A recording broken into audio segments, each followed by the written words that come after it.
वास्तविक प्यार की पहचान करना थोड़ा मुश्किल हो सकता है, क्योंकि अगर सच्चा प्यार ना हो तो अपने प्यार को उसके दिल के अंदर नहीं झांक सकते, भले ही सामने वाला का दिल आपके पास क्यों ना हो। जब प्यार झूठा हो तो उसके दिल में आपके लिए क्या चल रहा है आपको पता नहीं चलेगा।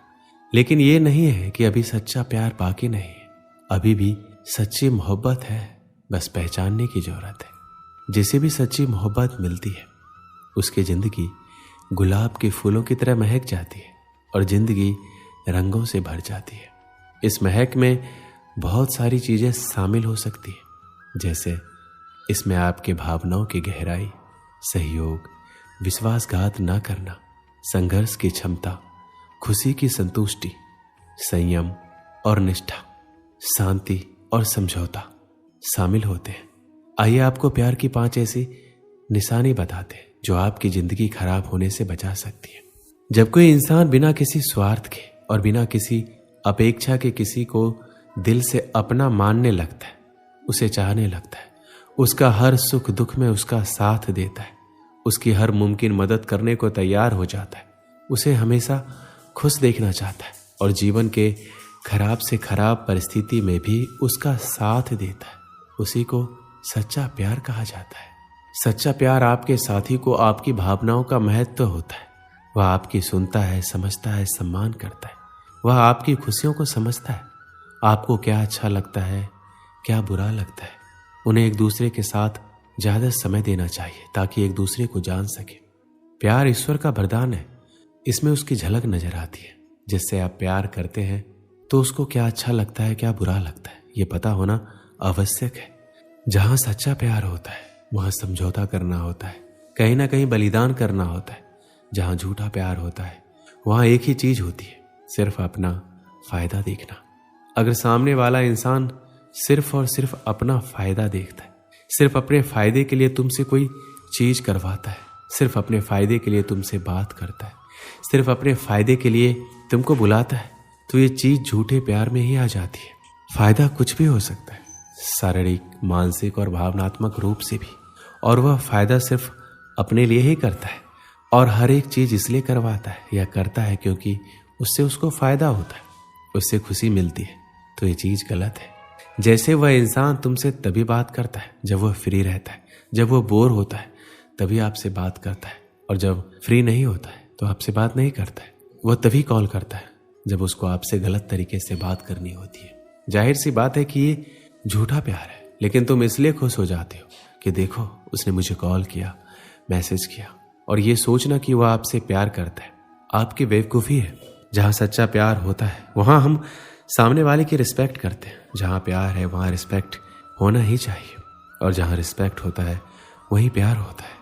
अगर दो लोग एक दूसरे से मोहब्बत करते हैं लेकिन एक दूसरे की रिस्पेक्ट नहीं करते तो वह प्यार नहीं है, चाहे तुम उसके लिए कुछ भी कर दो।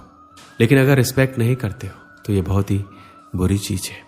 जहां पर सच्चाई रहेगी वहीं पर सच्चा प्यार भी होगा, जहां पर झूठ होगा वहां पर झूठा प्यार होगा। जहां पर सच्चा प्यार होगा वहां पर ज्यादातर हम एक दूसरे से सच बोलते हैं, लेकिन आज के समय में तुम किसी भी इंसान से ये उम्मीद मत रखना कि वह पूरी तरह से सच बोल रहा है। कोई इंसान सच्चा नहीं है, झूठ हर एक इंसान बोलता है, लेकिन यह निर्भर करता है कि वह कितना बड़ा और कितना छोटा झूठ बोलता है। उस इंसान से दूर रहना जो छोटी छोटी बातों पर झूठ बोल देता है। अगर सामने वाला इंसान आपसे छोटी सी बात पर झूठ बोल देता है तो उससे एकदम दूर रहना और उसका साथ तुरंत छोड़ दो। मैं आपसे ये नहीं कह रहा हूं कि आप हर वक्त सच बोलो, और आप बोल भी नहीं सकते, कोई भी नहीं बोल सकता। जो इंसान छोटी छोटी बात पर झूठ बोल रहा हो, आपको ऐसे लोगों से दूर रहना है। सच्चा प्यार आपकी खुद से भी ज्यादा परवाह करता है और आपको अपनी जिंदगी में सबसे ज्यादा इज्जत देता है। सच्चा प्यार करने वाले गलती होने पर एक दूसरे पे इल्जाम नहीं देते।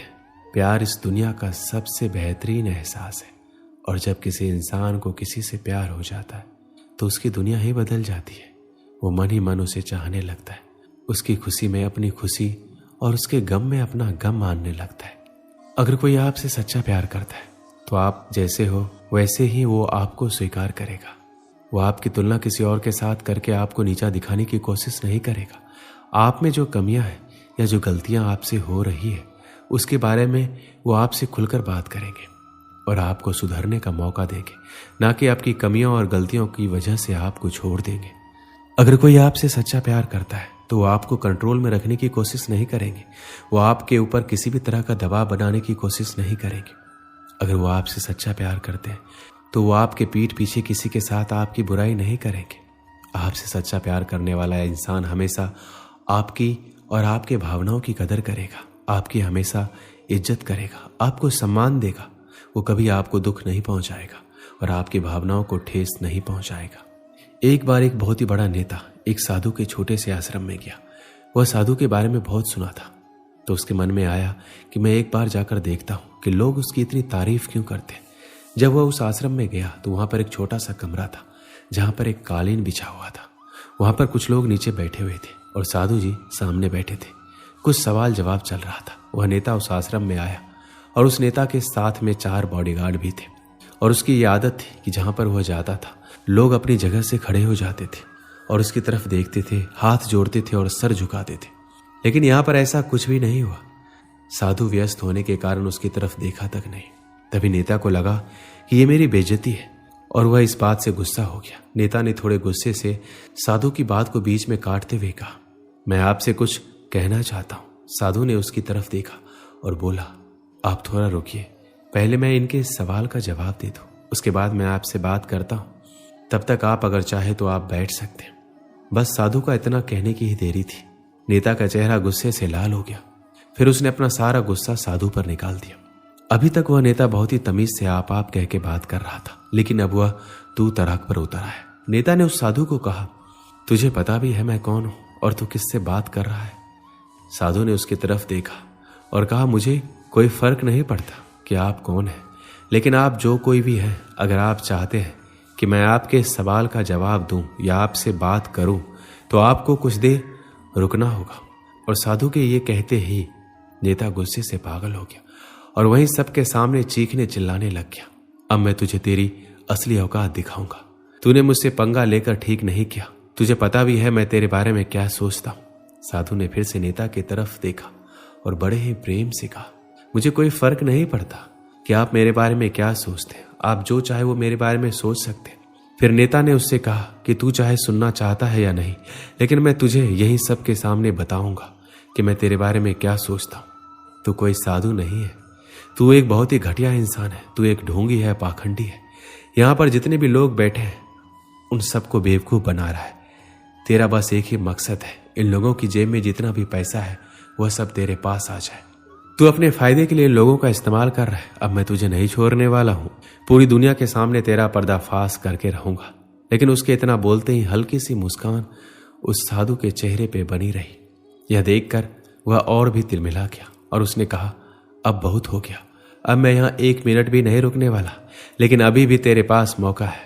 अगर मुझसे माफी मांगनी है या मुझसे कुछ कहना है तो कह सकते हो। इतना सब होने के बाद भी साधु के चेहरे पर एक मुस्कान थी और वह बिल्कुल शांत था। फिर उन्होंने अपनी आंखें बंद की। फिर साधु ने अपनी आंखें खोली, हाथ जोड़े और कहा, मुझे आपसे कोई गिला शिकवा नहीं है, आपके लिए मेरे मन में कोई भी गलत ख्याल नहीं है। जो भी मेरे बारे में आपने कहा वह आपकी अपनी सोच थी, तो मुझे आप में कोई बुराई नजर नहीं आती है। मुझे आप बहुत ही भले इंसान लग रहे हैं। साधु के इतना कहते ही नेताजी का दिमाग 7वें आसमान पर पहुंच गया। उसके चेहरे पर एक अजीब सी खुशी थी, क्योंकि साधु ने वही कहा जो बाकी सब लोग उस नेता को कहते हैं। वह खुशी खुशी उस आश्रम से अपने घर की तरफ चला गया और जाकर के अपने पिताजी के साथ बैठ गया। उसके पिताजी ध्यान में थे। उन्होंने पूरी जिंदगी सिर्फ लोगों की सेवा की और बदले में कुछ भी उम्मीद नहीं किया। थोड़ी देर बाद जब उन्होंने आंखें खोली तो देखा अपने बेटे को अपने साथ बैठे हुए। उनके बेटे के चेहरे पर एक अजीब सी खुशी थी जो आज से पहले उन्होंने कभी नहीं देखी थी। फिर उसने एक एक करके सब कुछ बताया कि आज क्या हुआ, किस तरह वह आश्रम गया और वहां पे क्या हुआ, उसने क्या कहा और साधु ने क्या कहा। तब उसके पिताजी ने पूरी बात सुनी, थोड़ा सा मुस्कुराए और अपने बेटे की तरफ देखकर बोले, उन्होंने तुम्हारी तारीफ नहीं की, क्योंकि उन्होंने वह नहीं कहा जो तुम हो, उन्होंने वह कहा जो वह खुद है, और तुमने जो कुछ भी कहा वह तुम खुद हो, ना कि वह है। यही बात वेदों में भी कही गई है, यथा दृष्टि तथा सृष्टि। ये दुनिया तुम्हें वैसी नहीं दिखती जैसी ये दुनिया है, ये दुनिया वैसी दिखती है जैसे तुम खुद हो। जिसकी नज़र जैसी है उसके लिए यह दुनिया वैसी ही है। अगर तुम अपनी दुनिया को बदलना चाहते हो तो उसका सिर्फ एक ही तरीका है, अपनी नज़र को बदलो, तभी इस दुनिया को तुम सही तरीके से देख पाओगे। दोस्तों, इस वीडियो में बस इतना ही। मिलते हैं अगली वीडियो में। अपना ख्याल रखिएगा। जय श्री कृष्ण।